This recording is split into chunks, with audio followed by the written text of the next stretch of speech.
As your senator, building a modern transportation system will be one of my priorities because investing in transportation is investing in our people. For many working families, transportation isn't just about getting from one place to another. It's about opportunity. It's about keeping a job, getting an education, and building a better future.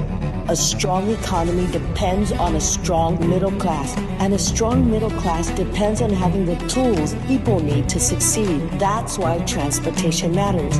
When workers can get to work reliably, business can grow. When businesses grow, jobs are created. And when jobs are created, families thrive. Imagine a Guam where opportunity is within reach for everyone. I'm Donna Munikanata, and I approve this message. Hey, Guam! Are you ready to relive the greatest dance hits of all time? Terlahi Perez for Governor and Lieutenant Governor presents Guam's Party Music Live! The Dance Party. Friday, June 26th from 6 p.m. to 10 p.m. at the Riga Royal Laguna Guam Resort Ocean Serena Ballroom. Get ready for a night of non-stop hits from the 70s, 80s, and your favorite cha-cha classics. Mixed live by Tony So, the DJ who brought you Guam's party music, island summer mix, and test records. Eat, drink, dance, and party with friends. Show off your best 80s outfit in our costume contest. Win exciting prizes and get lucky with our raffle giveaways. Text your friends and let's make it a night to remember.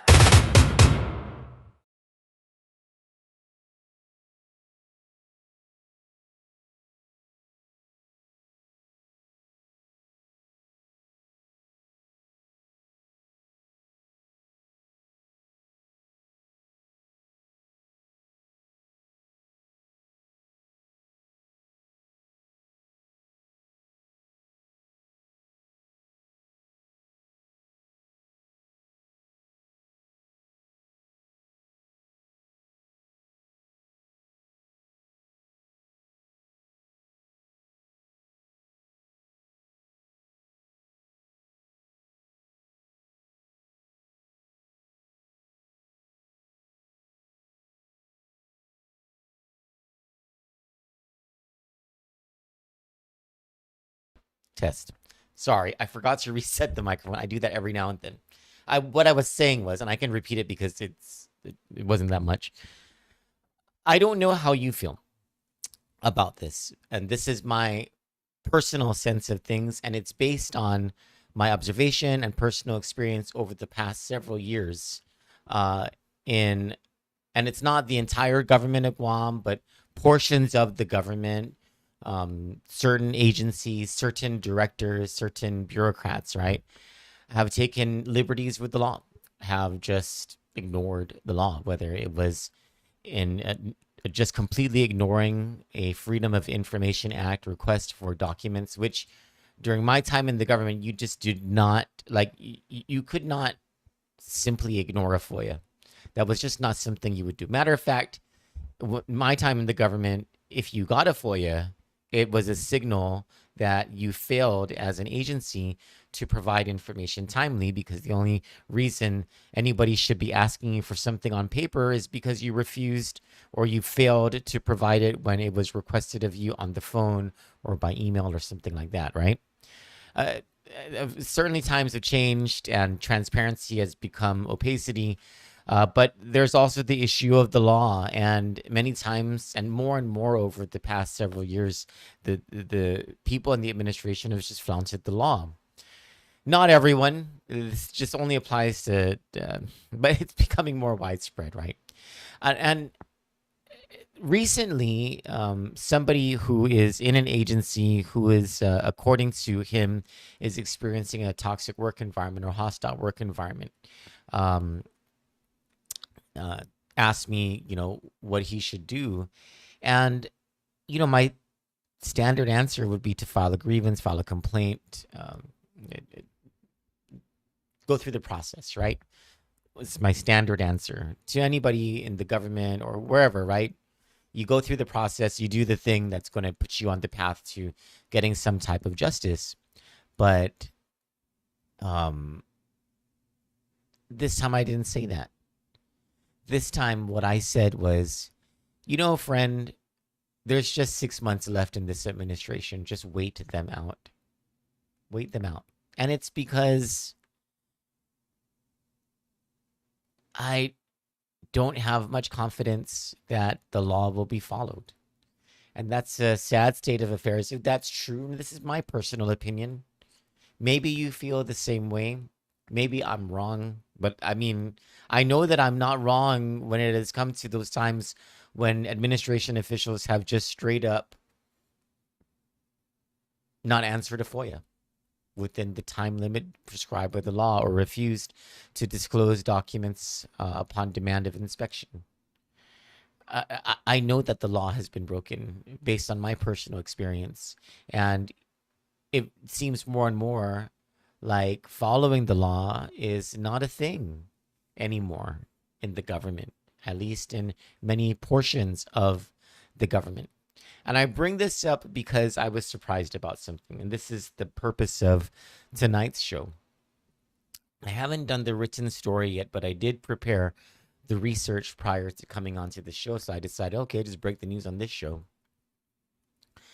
I was surprised when I reviewed Guam Visitors Bureau's their travel documents going back 4 years. Now, their travel records online go back to fiscal year 2020, but there was no travel, barely any travel in fiscal years 2020 and 2021. Remember, there was the pandemic, and so, things were closed, and that's why GVB didn't travel then. But fiscal year 2022, boy, did it pick up, and 22 all the way to the current fiscal year. And there has been, to the credit of the new president and CEO of GVB, Regine Biscoli. Now, I'm not saying that her travel and the travel going on at GVB since her time is justified. All I'm saying is that she and her agency are traveling far less than when her predecessor was in charge, according to the travel documents disclosed online. And while the figure, when you add up the airfare, $1.8 million, is significant for a 4-year period, the news that I really want to break to you tonight is that 82 times during those 4 years, Guam Visitors Bureau plainly broke the law when they booked premium travel for airfare for employees, even for mayors, for management over at Guam Visitors Bureau, for board members over at GVB. And I want to talk to you about these facts when we come back from the other side of the commercial break. Stick with us. Guam's economy is growing. Millions of federal and military buildup dollars are being invested in our island. But too many off-island companies are benefiting, and many of the highest-paying jobs are still going to workers recruited from somewhere else. Frank Blas Jr. and Dr. Mary Okada have a simple belief. The best jobs on Guam should go to the people of Guam. Their plan expands workforce training, apprenticeships, and industry certifications so local residents can compete for high-skill, high-pay careers in construction, healthcare, technology, skilled trades, and defense industries. And they know Guam cannot depend on one industry alone. That's why the Blas Okada administration will grow and diversify our economy, strengthen tourism, maximizing military opportunities, and attracting new manufacturing and technology investments that create year-round jobs and long-term economic security. More local jobs, higher wages, more opportunities for our families to build their future right here at home. Let's invest in our people and build an economy that works for Guam. Because Guam's future should be built by the people who call Guam home. Vote Frank Blas Jr. for governor, Dr. Mary Okada for lieutenant governor. Ready on day one. He has that innate talent of even the most difficult times, giving comfort, giving solace, bringing stability. In my 64 years, there are people I've known that have passed away, and there's been Tony that has been there to comfort the family and the loved ones, sometimes the most difficult times of their lives. He could better this community as a public servant, but bring people together, even people with divergent thoughts and philosophies, but in the end, bringing enough comfort, enough stability to a situation that there's a consensus and then resolution and progress that is made. So, I'm so excited. I've seen what a great job Tony's done now back in the legislature. But I do believe that with him as governor, that ability to bring people together, to bring folks even with different perspectives together, I think that's what this island needs. God bless Atacalvo 2026. God bless Guam. I'm Tony Atta, and I approve this message. Welcome back to the show. It is 7:47 p.m. on Thursday, the 25th of June, 2025. Wait, hold on. Oh, there we go. The 25th of June, 2025. My name is Troy Torres. Welcome to the evening show. This is the Troy Torres Show. Thank you so much for joining me. All of you who are joining me live on this simulcast on Facebook, Instagram, and YouTube. And to those of you who will watch the replay, thank you so much. Before I get into the details of the facts that I found, the research that we've done about GVB travel, there is a recent column the column called The Commons by Samuel Kim in a recent write-up. This is what he wrote, and I thought it was just so interesting. This is an excerpt from it. It's the article called The Asking. That's where he introduces the website claru.org, and that's where you can see how the candidates for public office in Guam have answered several questions related to transparency, accountability, and merit. I'll get into that later or in another show. But this is a portion of what he wrote. He says, "For much of the year, I have been writing about how this government spends, hires, and accounts for itself. And beneath that writing ran an assumption I never thought to question, that our problem was a shortage of law, gaps to fill, safeguards still to be invented. The assumption was wrong. On paper, Guam is among the more transparent governments in the Pacific. We have a freedom of information law with real deadlines. We have an open government law that requires boards and commissions to meet in public, post their agendas, and keep minutes anyone can read. We have a procurement code that requires competition, documentation, and a written justification every time competition is set aside. We have an elected public auditor with the independence to follow findings wherever they lead. The architecture of an honest government already exists. What we lack is not law, it is consequence. A statute without a consequence is not a rule, it is a suggestion. The Sunshine Act's 4 days become 4 months when nobody counts. The open government law's public meetings become formalities when minutes appear late or not at all. The procurement code's careful exceptions become doorways when no one asks who walked through them or why. None of this requires villains. It requires only the quiet, compounding knowledge that nothing in particular happens when the law is ignored. Institutions learn what we teach them, and for a long time, we have taught ours that these laws are optional." And so Samuel Kim, he's just a brilliant person, right? He writes this column called the Commons on Kandit, and he has recently talked about how he moved to Guam. And I don't know how recently he moved to Guam, but there was a time not very long ago, and there was never a time when Gov Guam wasn't corrupt, right? There's been some type of corruption here and there, whatever, right? I don't think, and I don't know if it's too much to hope or too much to dream that we would ever have a government where, graft doesn't exist. Perhaps grift, but maybe not graft, right? But there really was a time not very long ago when you just didn't break the law. You didn't, and you weren't so brave. If you did break the law, you weren't brazen about it. You really tried to cover your tracks, or you did something. I don't know. But the brazenness and the audacity of just agencies, agency heads, people in the administration the past several years, just ignoring the law, breaking the law, it just baffles my mind. And Samuel Kim is right. Institutions learn what we teach them. And for a long time, we have taught ours that these laws are optional. You think about the negotiation meetings that were taped.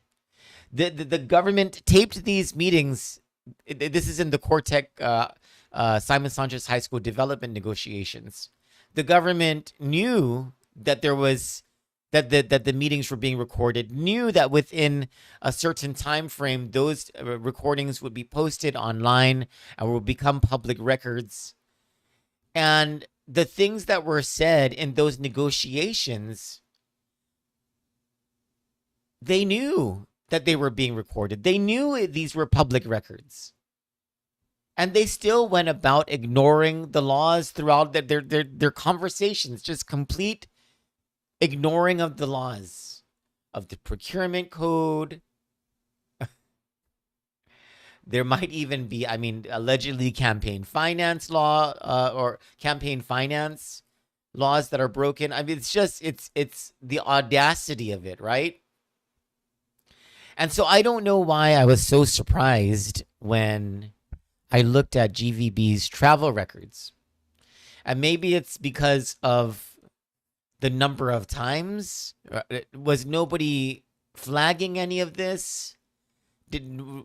Was everybody who was involved in rolling out the travel authorization scared to say anything because that's how toxic things are, or were at GVB? I don't know. But I'll tell you this, in reviewing their online travel records, and hopefully that's all of it, and you just, for a government, for an administration that doesn't like to follow the law, we might not be able to trust that the records that they've placed online are all of the records.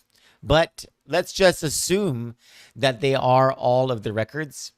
And let's start out with the amount of money, right? Like, you just start out the amount of money alone and the number of tourists that we don't have.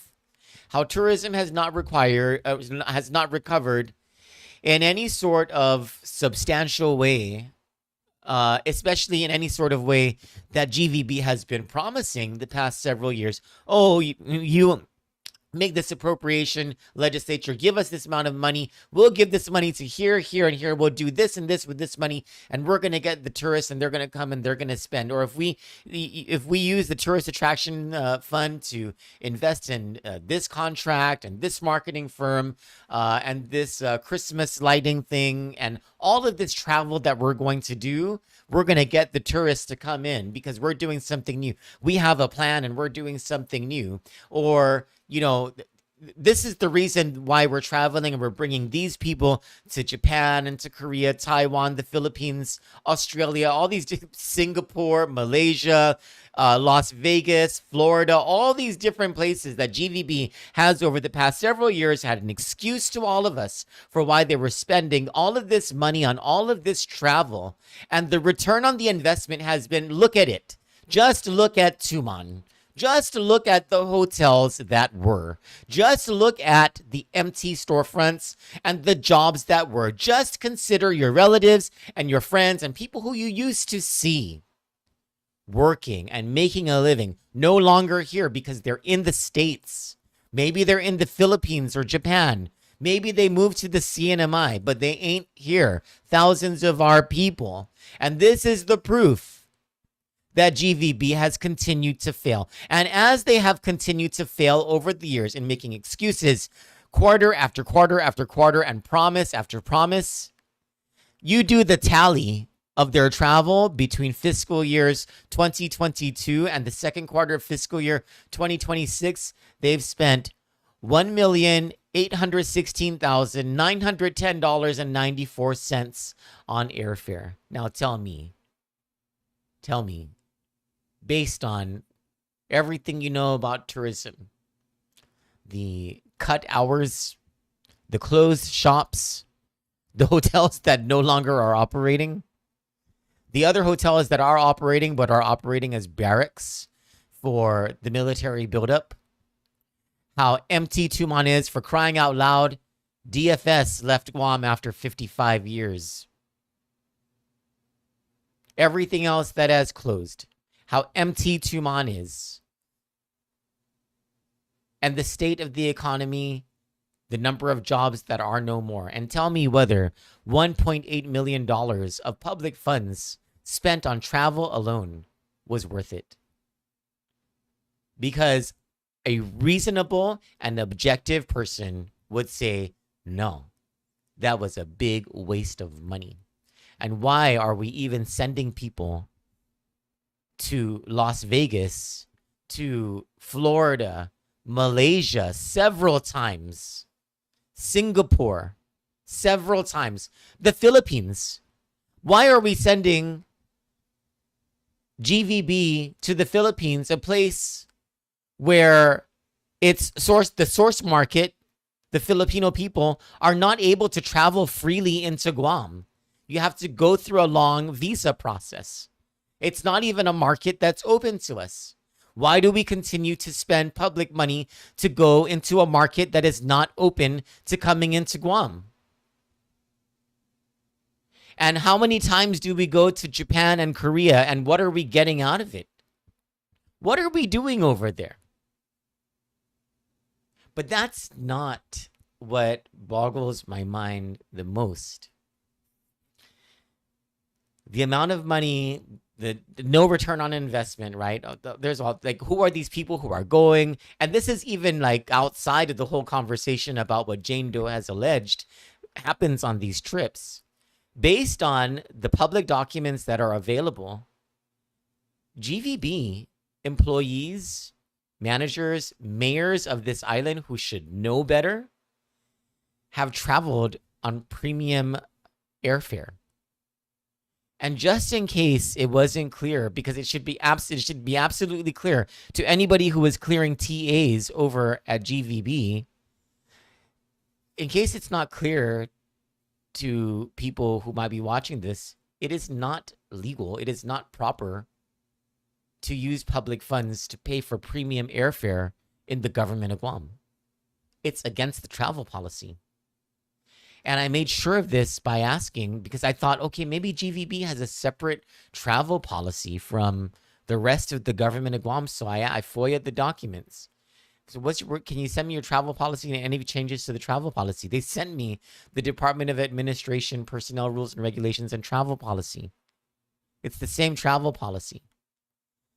So I asked Regine Biscoe, and let me do the counting for you. In FY23, in the first quarter, 24 Premier Access airfare, including mayors.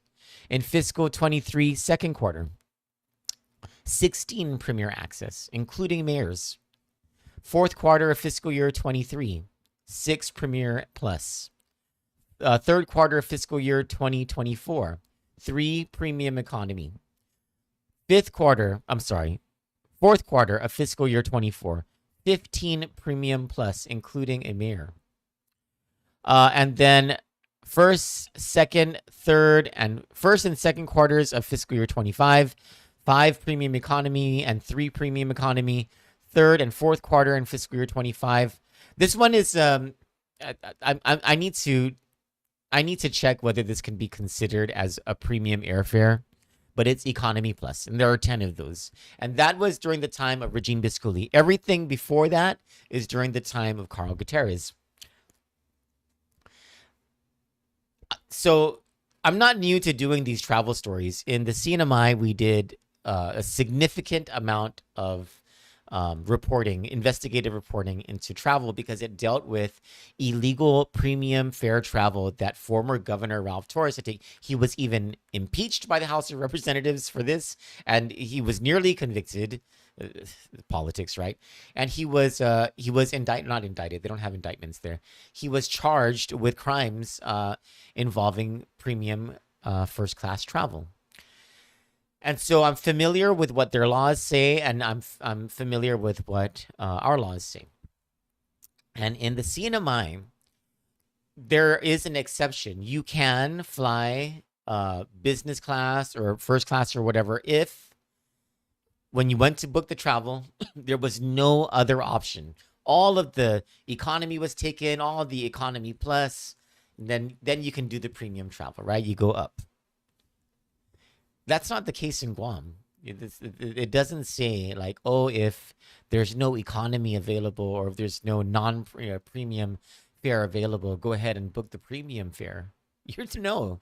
You change your trip date or don't go at all. So I asked Regine Biscoe through it. It's not the easiest thing getting answers out of GVB, but I will give it to Regine Biscoe on this one. I sent in okay, that's standby. I sent in a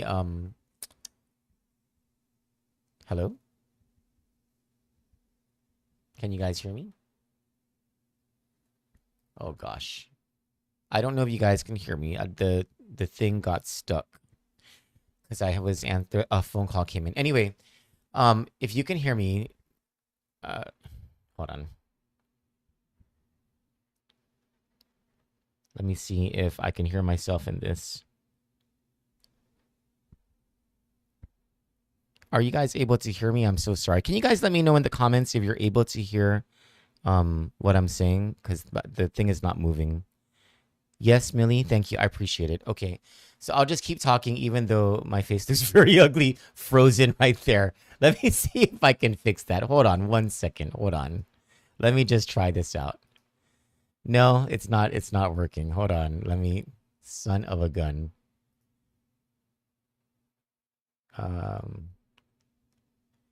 Okay. There, I changed the camera.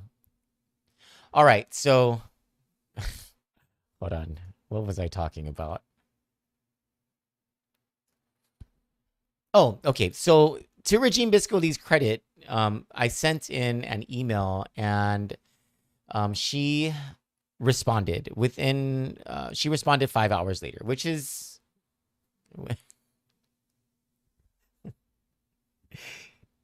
this administration, man, I can't believe how low the standards, how low the benchmark has become and how low our standards have become, where I am celebrating, you know, being thankful. I'm being thankful that I got a response from an agency head 5 hours after answering the question. Yo, there was a time. There really was. I promise you, there was a time in the government of Guam when if a reporter called an agency head or Adaloop, there was either a full answer on the other side of that phone call or at least a partial answer with the promise of, let me get back to you with the details on that. And rest assured that within a few minutes, most of the time, the answer would come back. And the fact that I've got to say thank you for an answer 5 hours later, which is an incomplete answer as well. I'll explain that in a second. So I asked Regine Biscoli, I said, I've reviewed GVB online travel records going back to FY 2020. And since FY 23, GVB has authorized and used public funds to pay for premium travel dozens of times. It comes out to 82 times. According to Guam law and travel policy, this is not legal. Is there a reason for each of these instances that GVB allowed premium travel? Is there some exception in the law or policy that allows this?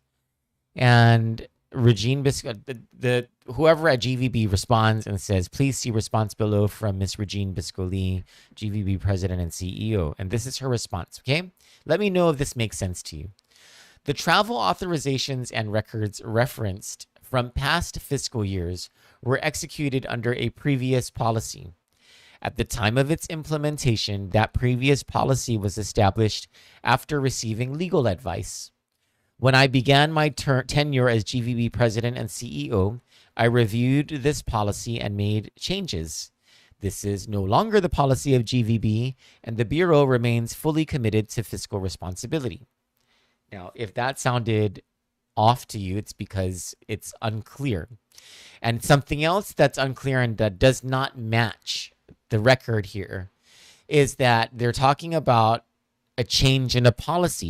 Regine Biscoli is saying that when she came in, she reviewed this travel policy and she made changes. The only problem with that statement that I have to challenge, well, there's other things I have to challenge, but the problem with that statement about these policy changes is I did a FOIA a few days ago asking for all of the policy changes that were made between 2022 and a few days ago. And there was no change in travel policy that was presented, that was disclosed as one of these changes. And so what is this change that she's talking about? So I wrote back and I was like, hey, thank you so much. Can I get clarification?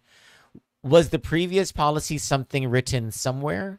Or was the previous policy more a previous practice that was based on previous legal advice to go ahead and book the premium travel? As for the current policy, does Ms. Biscoli mean the policy of no premium travel? If that is the case, I did notice there were Economy Plus and Premium Economy airfares during the time she has been GVB chief. Are those airfare classifications not considered premium travel? Thank you for your time. That was more than 4 hours ago. I did not get a response from GVB. You know,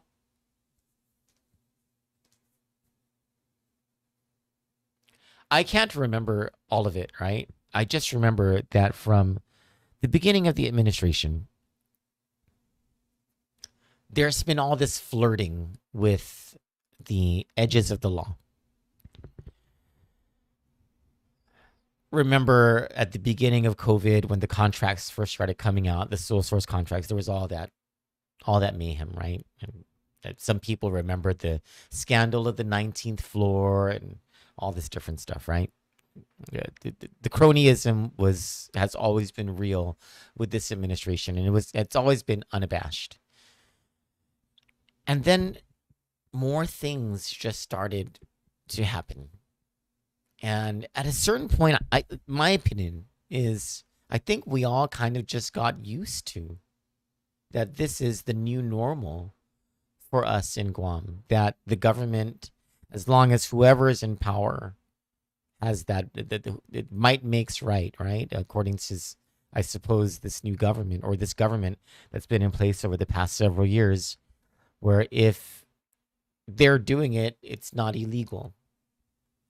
There's a reason for something. There's an excuse of something. There is some sort of interpretation of the law that they have, and they're not going to get raked over the coals because of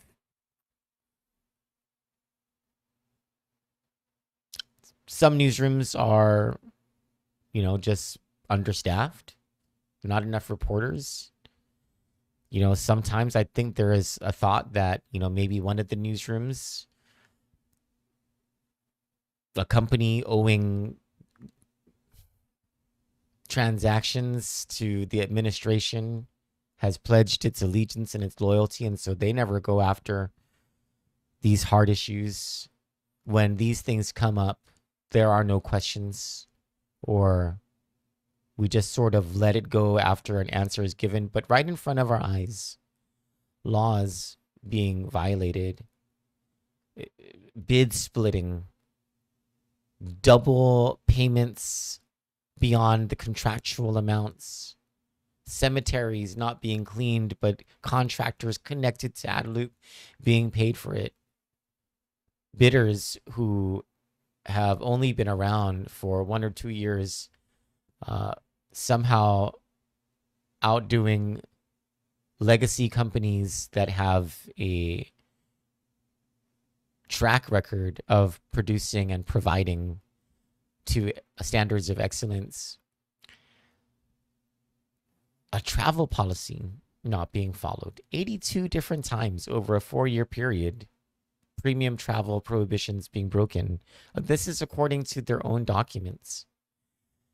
Lawlessness thrives, in my opinion, in my look at how the government has been conducting itself and what the government has sometimes condoned and excused, other times just ignored the concerns from the public or even the legislature. I just gotta hope that as these issues are raised, that the Attorney General of Guam, the U.S. Attorney, the FBI, someone do something. Someone do something, because how do you just ignore the law? And the rest of us, we're all required to follow the law. And if we don't follow the law, we get arrested. But the government itself, when people in the government, they don't follow the law, they ignore it. And a lot of times, with a great deal of arrogance, just ignore the law. And it's okay. That's not right. We shouldn't accept that. We should be absolutely pissed that this kind of thing happens. For Kandit News, I'm Troy Torres. You all have a good night. God bless you all.